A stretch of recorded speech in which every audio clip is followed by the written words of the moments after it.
டேஸ்டான சுவையான சுட சுட பிசிபெல்லாபாத்து இது மாதிரி எப்படி செய்யலான்னு பார்க்கலாம் வாங்க.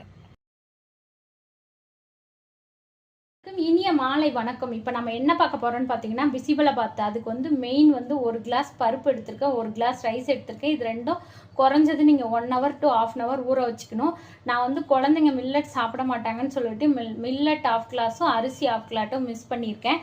அதுக்கு தேவையான காய் வந்து பீன்ஸு, கேரட்டு, முருங்கைக்காய், தக்காளி, வெங்காயம், தாளிக்கிறதுக்கு வந்து கடுகு, ஜீரகம் எடுத்திருக்கேன். ஃபஸ்ட்டு ஒரு குக்கரில் வந்து எண்ணெய் 1 ஸ்பூனு 2 ஸ்பூன் நெய் ஆட் பண்ணுங்கள். அதுக்கப்புறம் வந்து நீங்கள் வந்து கடுகு, ஜீரகம்லாம் பொரிஞ்சு வந்ததுக்கப்புறம் கருவேப்பிலை போடுங்க. கருவேப்பிலை பொரிஞ்சு வந்ததுக்கப்புறம் வெங்காயம், தக்காளியை போட்டு வணக்குங்க. உப்பும் மஞ்சத்தூளும் போட்டு வணக்குங்க. அவங்க நல்லா வணங்கி வந்ததுக்கப்புறம் எடுத்து வச்ச காயெல்லாம் ஆட் பண்ணுங்க. தண்ணி வந்து 1:3 1/2 ஆட் பண்ணுங்கள். நீங்கள் எவ்வளோ அளவு எடுக்கிறீங்களோ குவான்டிட்டி அதுக்கு மாதிரி தண்ணி ஆட் பண்ணுங்கள்.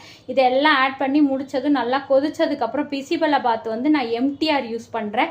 உங்களுக்கு என்ன வேணுமோ அந்த பிசிபெல்லாபாத் பவுடர் வாங்கி யூஸ் பண்ணிக்கோங்க. வீட்டிலே கூட அரைச்சிக்கலாம். நான் அதுக்கு ஒரு வீடியோ அப்புறமா போடுறேன். இதெல்லாம் ஆட் பண்ணி முடிச்சுட்டு 4 விசில் விட்டு எடுத்திங்கன்னா சூப்பரான பிசிபெல்லாபாத் ரெடி. அதுக்கப்புறம் இது மேலே பூந்தி தூவி சாப்பிட்டா செம்ம டேஸ்ட்டாக இருக்கும். நான் அந்த வீடியோ அப்புறமா போடுறேன். Okay bye. பிசிபெல்லாபாத் செய்ய போகிறேங்க. 1 கிளாஸ் ரைஸ், 1 கிளாஸ் பருப்பு எடுத்திருக்கேன். அதுக்கு தண்ணி அளவு பார்த்தீங்கன்னா